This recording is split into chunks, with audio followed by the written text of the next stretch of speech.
The man who left Earth forever. John Taylor stood alone on the balcony of the starport.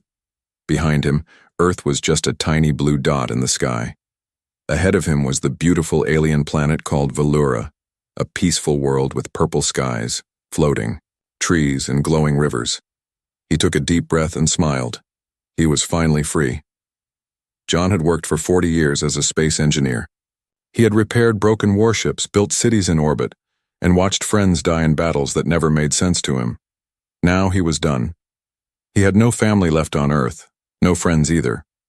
So when he saw an ad for Retire on Velura, the Paradise of the Stars, he clicked it without thinking twice. His ship landed gently on the soft, mossy surface of Velura's capital, Mavra City.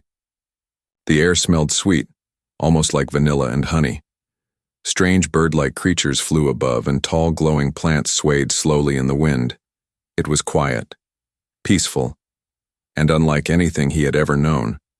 At the immigration desk, two alien women stared at him. They had soft, glowing skin, one purple, one green. Their eyes shimmered like stars. Both wore elegant dresses and golden jewelry that sparkled even under the dim lights of the spaceport. One of them leaned toward the other and whispered something in a language John didn't understand, but he caught one word: prophecy. Strange chill ran down his spine. The officer smiled and gave John a silver bracelet. "Welcome to Velura, Mr. Taylor," she said in perfect English. "This will help you unlock your new home. Coordinates are sent to your wrist device." John nodded. "Thank you." He walked out, dragging his single bag behind him. He had no idea what was waiting. The house given to him was small but beautiful.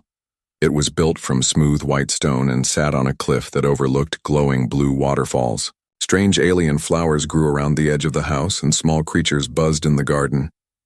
He sat down in a soft chair, finally alone, finally at peace. Or so he thought. There was a knock on the door. John stood up slowly and opened it. Two alien women stood there. His heart skipped a beat. It was the same women from the spaceport. Up close, they looked even more beautiful. One had short silver hair and lavender skin that shimmered in the moonlight. The other had soft emerald green skin, golden eyes, and long braided hair that reached her waist. They were wearing ceremonial robes. Their arms were covered in golden tattoos. They were smiling, but there was something serious in their eyes. "John Taylor?" the lavender one said softly. "We've been waiting for you." He blinked. "I'm sorry, who are you?" The green-skinned woman stepped forward. "My name is Shavana. This is Lunari. We are your brides." John stared at them. "Brides? This must be a mistake." "No mistake," Lunari said, her voice calm and warm. "You carry the star blood, the ancient bond, the mark of the one who will bring balance." John stepped back.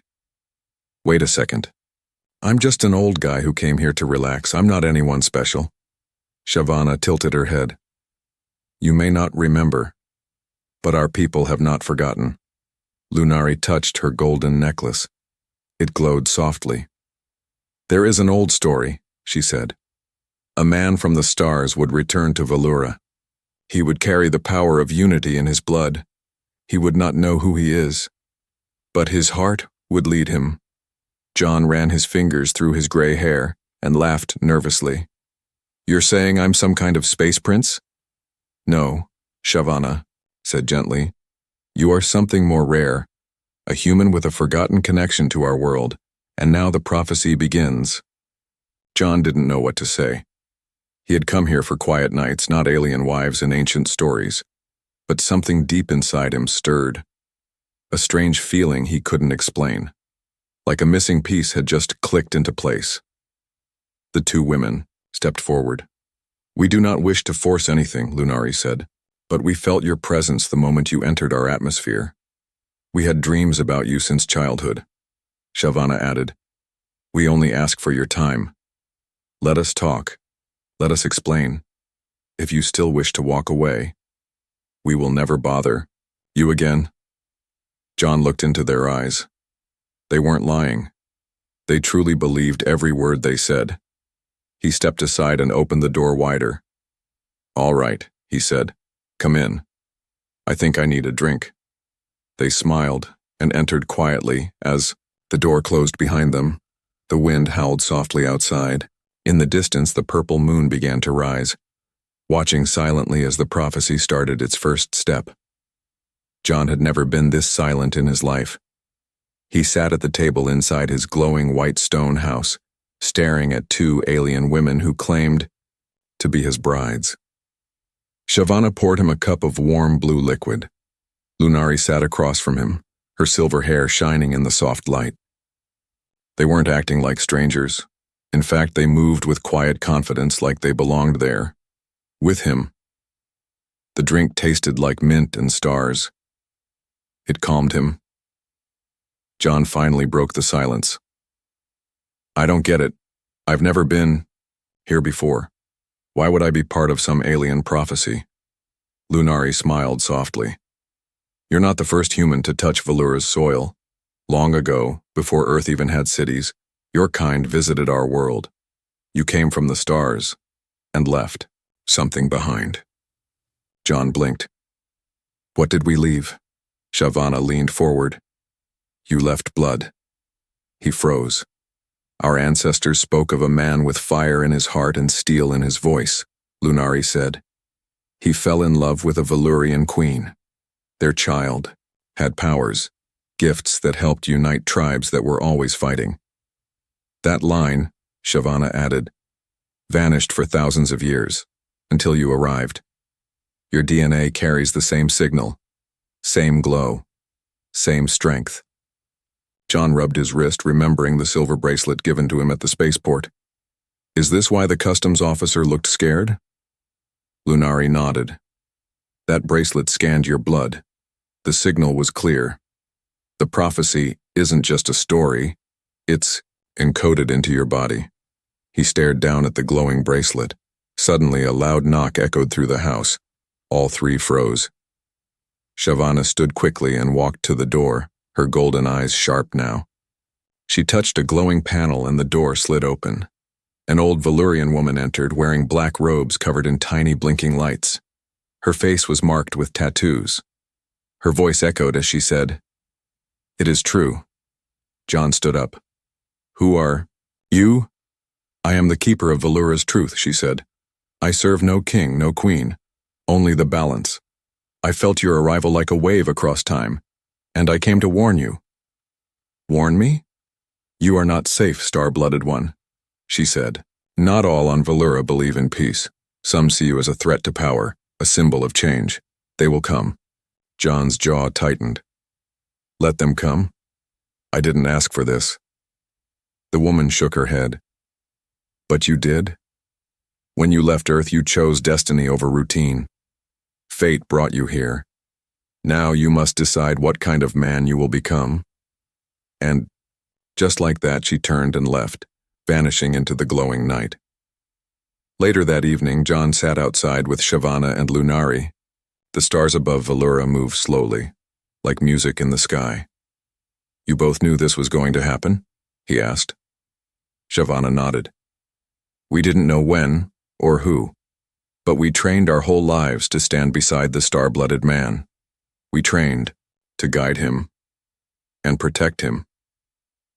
Lunari's voice was softer.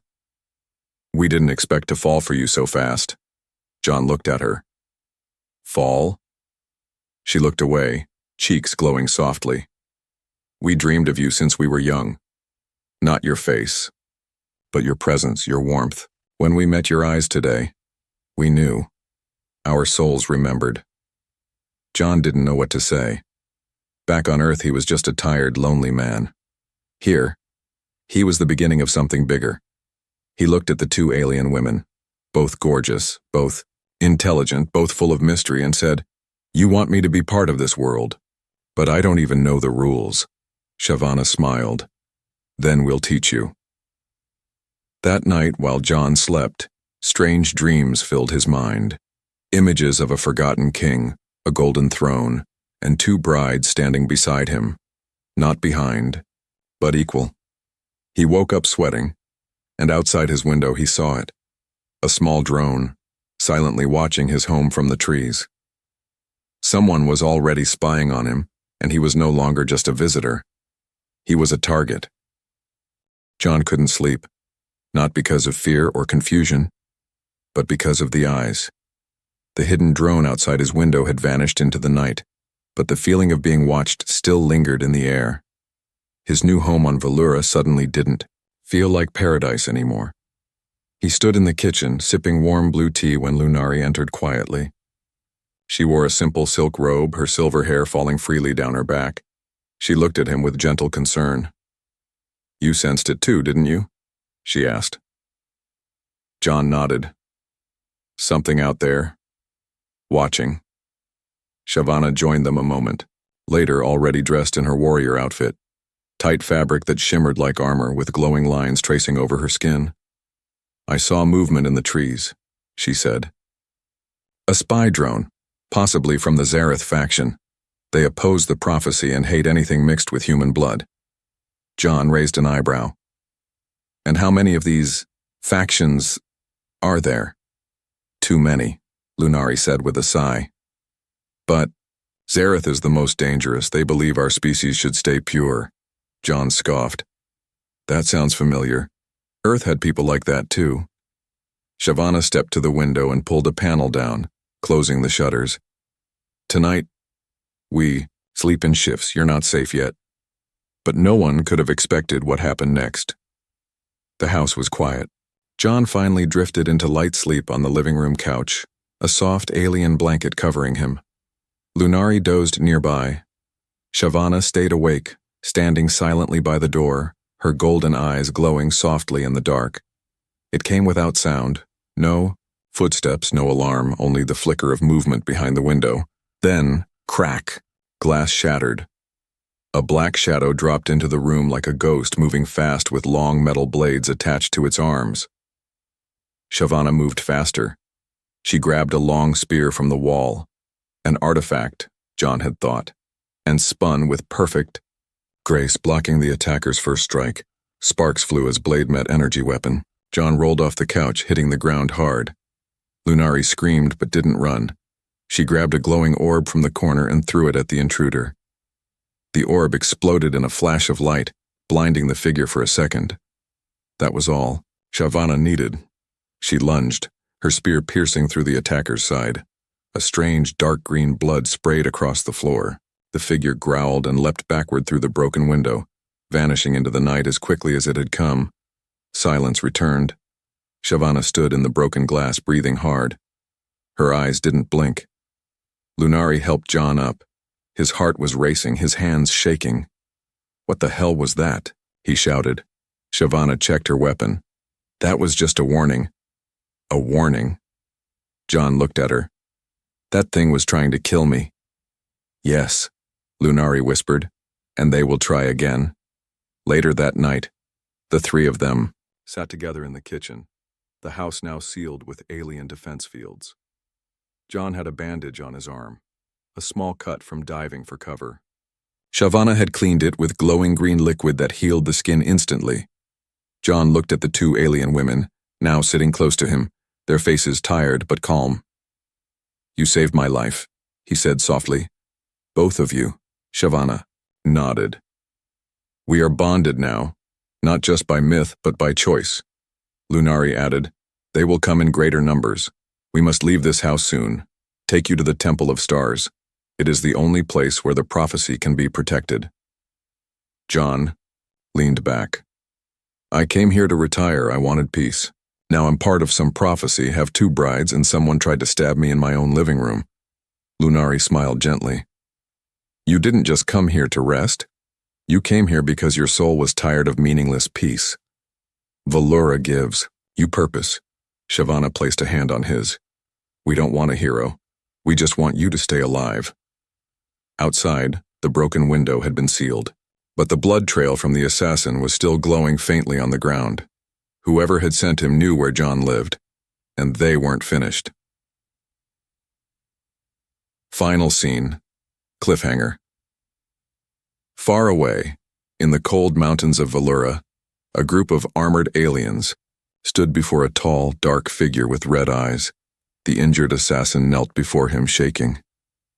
"I failed," the assassin whispered. The dark figure raised a glowing spear. "Then your blood will serve better than your hands." And with a single strike, the assassin fell dead. The figure turned to the others. "Send 5 more. He must not reach the temple. The prophecy ends with his blood."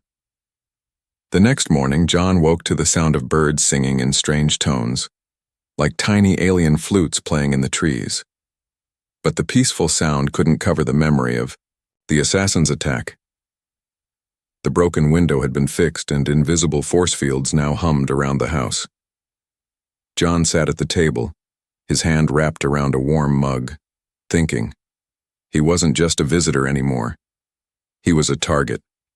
And he had questions, too many of them. "Why me?" he whispered.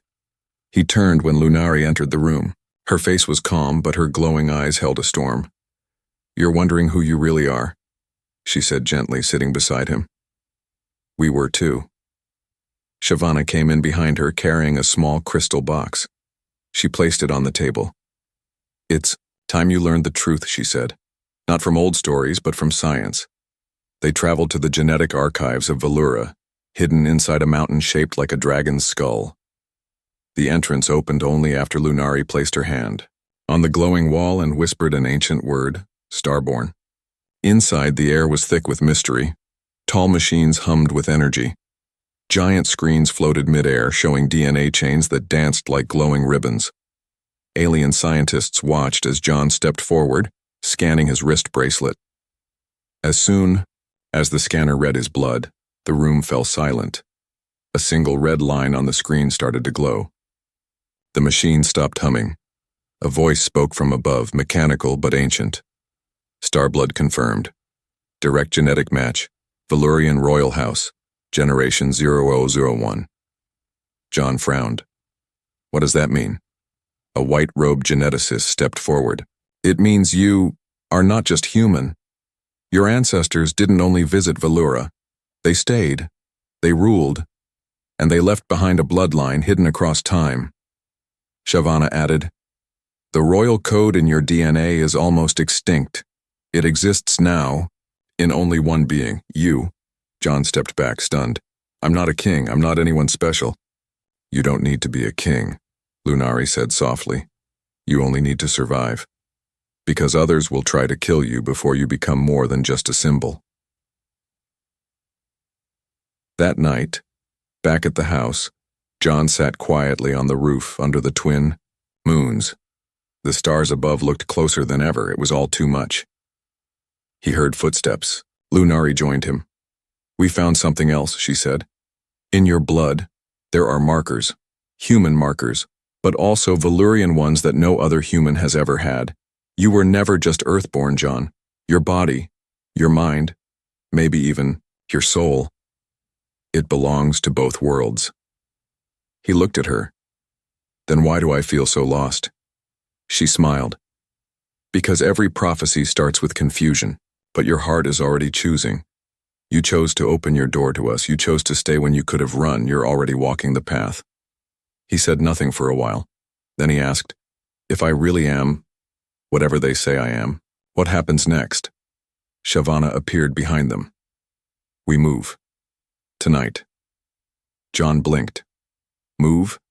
She nodded. "We can't stay in this house. Too many eyes are watching now. If they find the truth, they'll burn everything to the ground, just to stop you." "Where will we go?" Lunari answered. "The Temple of Stars. A sacred place, hidden, protected by ancient Velurian energy. There the prophecy must be completed. And there, we become one." John paused. "Become one?" Lunari looked down, shyly. "In our culture, marriage is more than ceremony. It is fusion of energy, body, and thought.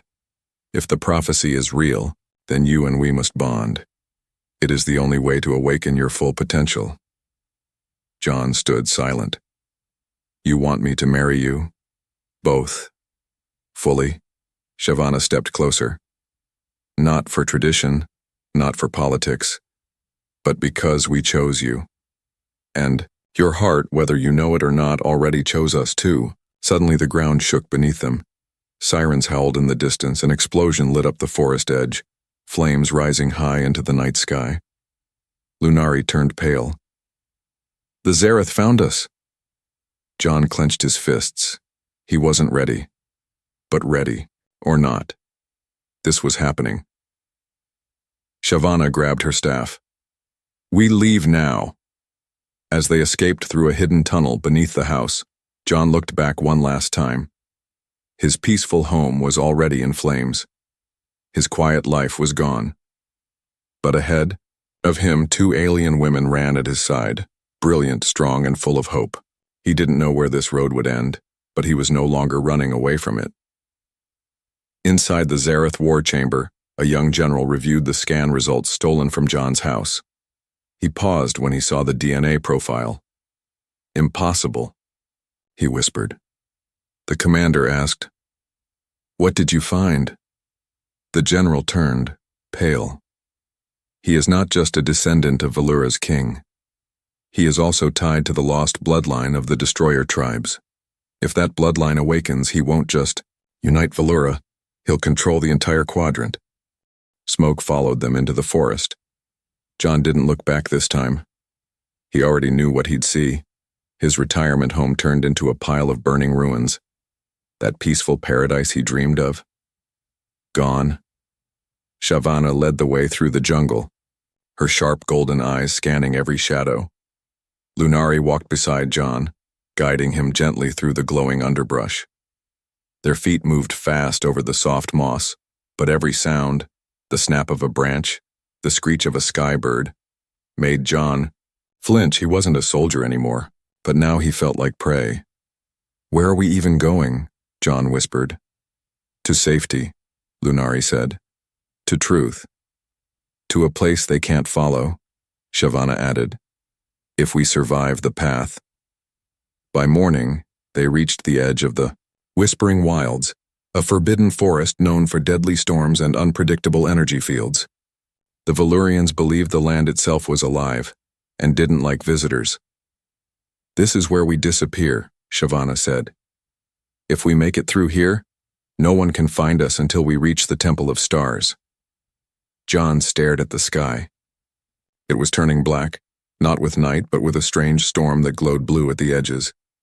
Lightning flashed silently, dancing like electric snakes across the clouds.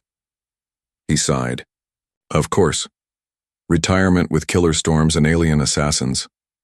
Lunari smiled slightly. Still better than Earth traffic, yes? He chuckled, then followed them in. The wilds were alive. Trees moved without wind. Strange crystal bugs crawled through the leaves, glowing red and purple. Rain began to fall, but it wasn't water. It was light. Tiny glowing droplets that floated when they touched the ground. John wiped his face. Is this normal? Shavana nodded. This is a sacred place. It obeys no science, only spirit. They set up a small camp inside the roots of a giant hollow tree. Shavana stayed outside to watch, her weapon ready. Inside, Lunari sat beside John, drying his soaked shirt by holding it close to her warm body. You look tired, she said softly. He nodded. Tired of running. Tired of not knowing who I am. Lunari touched his chest. You are John Taylor. You are kind, brave, loyal. You are not a king, not a soldier, not a god. But to me, you are everything. John's breath caught. Then she leaned forward and kissed him, soft, glowing lips on his. The storm roared outside, but all he heard was her heartbeat. It wasn't rushed. It was sure. They woke to the sound of growling. John sat up fast. Shavana was already outside, spinning her spear in defense. A huge beast made of rock and blue. Fire was stalking toward their camp, its eyes glowing like tiny suns. John froze. What is that? A trial, Lunari whispered. Only those worthy can pass through the wilds. The beast roared. Shavana struck first, but the spear bounced off its stone hide. It charged, knocking her into a tree. "Shavana." John ran forward. The beast turned toward him, growling. John didn't think. He remembered. His muscles moved like they had years ago. He rolled left, grabbed a fallen energy blade, and slashed at the beast's legs. Sparks flew. The beast turned again, roaring louder. Suddenly, Lunari stepped beside him. Her hands glowed. "This forest tests the soul, not the body," she said. She knelt and placed her hands on the moss. The ground lit up under the beast. It stumbled, roared again, then lowered its head. Shavana stood, bruised but smiling. "It accepts you," John panted, still holding the blade. "What just happened?" "You didn't fight it," Lunari said. "You understood it. That's what makes you different from all others who came before." By nightfall, the storm faded. They reached a hidden valley glowing with crystals. In the center stood a silver arch shaped like a star split in two. The entrance to the Temple of Stars. "We made it," Shavana whispered. John looked at both of them. His so-called brides, his protectors, the only people in this galaxy who believed in him. "I'm not sure who I'm becoming," he said. "But if you'll stay beside me, I'm willing to find out." Shavana touched his hand. "We were never behind you. We're with you. Always." Lunari stepped close. "And we choose you. Not because of prophecy, but because you are you." John looked toward the temple. This wasn't exile anymore. It was the beginning of something greater. Final scene. Cliffhanger twist. Far away, the Zareth High Council stood before a giant screen. The image of John kneeling beside Lunari and Shavana flickered in grainy hologram. "He survived the Whispering Wilds," one elder growled. Another replied, "Then the temple will awaken soon." The Grand Warlord slammed his fist on the table. "Send the hunters. No more shadows. Kill him before the bonding ritual begins. If they merge, Velura is lost." The Temple of Stars was nothing like John imagined. It wasn't made of stone or steel. It was alive. As he stepped under the silver arch, the air shifted. Time itself seemed to slow. The grass beneath his boots glowed softly, and the trees curved inward, like they were watching. A thin mist floated in the valley, and in the center stood a massive dome that shimmered like liquid glass. Above it, the twin moons reflected off the surface, giving the illusion of an entire universe trapped in one building. Lunari stood beside him, her fingers wrapped gently around his. Shavana walked ahead, silent and focused. "This is the oldest place on Velura," Lunari whispered. "It existed before written language, before kings and queens. It listens. It remembers." John swallowed hard. "What does it remember about me?" Lunari paused. "We're about to find out." Inside the dome, the air was warm and heavy with energy. The walls were made of light, millions of floating symbols, slowly spinning in the air. A circular pool rested in the center, and above it hovered a massive crystal heart, pulsing with a heartbeat that matched John's own. Shavana spoke clearly, her voice echoing, "We come with the star-blooded one." The chamber answered with a deep hum. Symbols lit up all around them. Lunari guided John to the pool. "Put your hand in the water." He did. Images exploded in his mind. Visions. He saw Earth, not as it is, but as it was, primitive, covered in forests, lit by starlight. Then he saw Velura, visited by silver ships, full of explorers with human faces. They were not conquerors. They were wanderers. Dreamers. A human man, strong and kind, stood beside a Velurian queen. They touched hands. Around them, tribes once divided came together. They birthed a child of both stars and soil. That man had John's face. John pulled his hand back, gasping. "That's impossible." Shavana's voice was calm. "You are not his reincarnation. You are his legacy. His blood flows in your veins." Lunari touched her heart. "Your presence has awakened memories hidden even from us. Our world, was not only shaped by humans, it was saved by them. John looked around at the glowing temple. Then why did your people forget? Because the truth was dangerous, Shyvana said. Unity made the rulers afraid. They erased history. They buried it. And they made laws to stop human-Valyrian bonding ever again. And now? John asked. Now, Lunari said, stepping closer, you have awakened it. And that means one thing. She pressed her forehead to his. The bonding must happen. Shyvana walked to the edge of the temple, placing her hand on a floating panel. A circle of glowing vines rose from the floor, the bonding platform. It's not just a marriage, she said. When the three of us link, your dormant bloodline will fully activate. It will unlock memories, instincts, abilities buried in your DNA. John took a breath. And after that, you become more than just a man, Lunari said. You become a symbol, a leader, the start of a new future. John stared at both of them. Two alien women, fierce and gentle, powerful and graceful, his wives, not by force but by destiny and choice. He stepped onto the platform. I'm ready. The ritual began. Soft music filled the temple, coming from nowhere and everywhere. Shyvana took his right hand, Lunari his left. Energy flowed from their palms into his body. Warm, electric, ancient. The glowing vines wrapped around them gently, forming a triangle. John's heartbeat matched the crystal's pulse. Symbols floated from the air into his chest. Memories not his own began to surface. How to speak Old Valyrian, how to read the stars, how to move without sound. Suddenly, boom, the ground shook. The bonding stopped. Alarms echoed through the temple walls. A voice spoke. Foreign presence detected. Zareth hunters have breached the outer field. Shyvana cursed. They found us. Lunari's hands trembled. If they interrupt the ritual before the final phase, he may lose the connection forever. John looked at both of them. Then we don't stop. We finish this.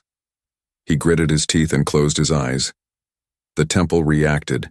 Vines surged upward, blocking the temple's doors. Light burst from the center platform, rising high into the sky seen from every mountain and forest across Valyria. In the last moment of the bonding, John saw it all.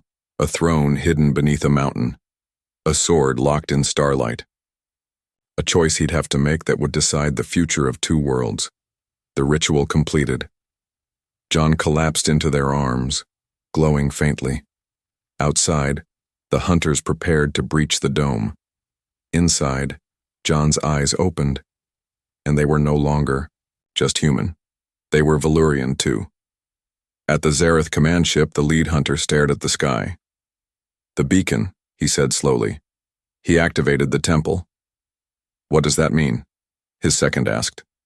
It means... The hunter lowered his head. We were too late. Valyria trembled.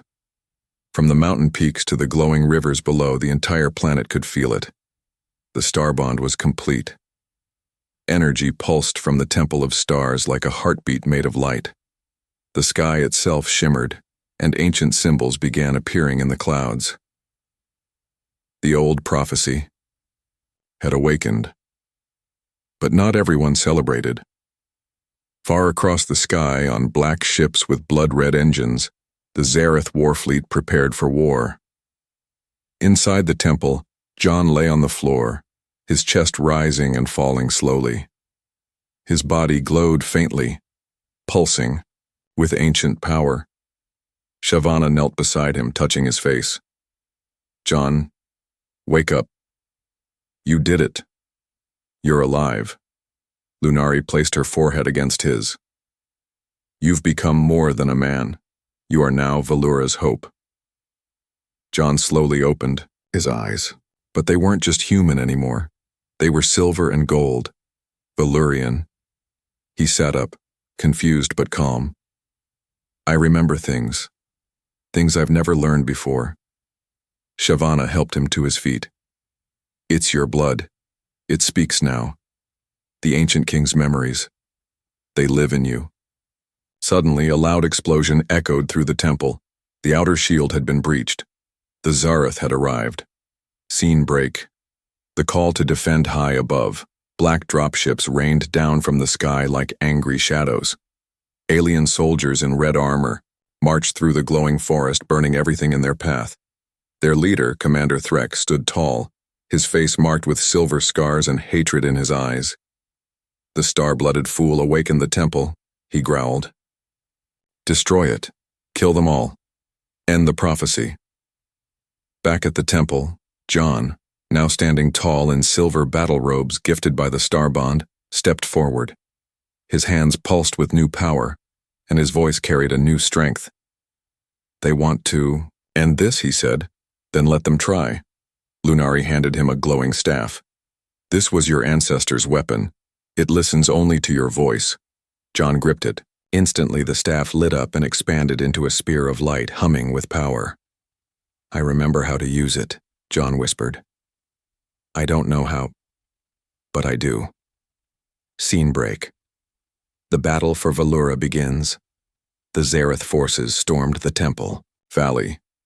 Fire rained down.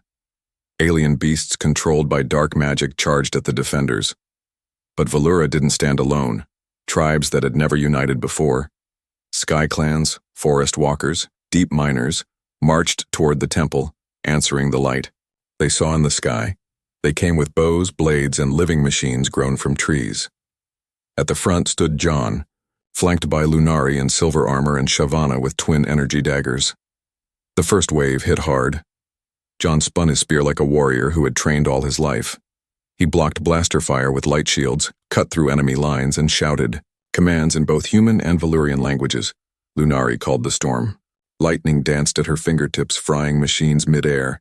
Shavana moved like wind and shadow, slashing, kicking, and protecting John at every turn. This wasn't just a fight. It was a war for the soul of Velura.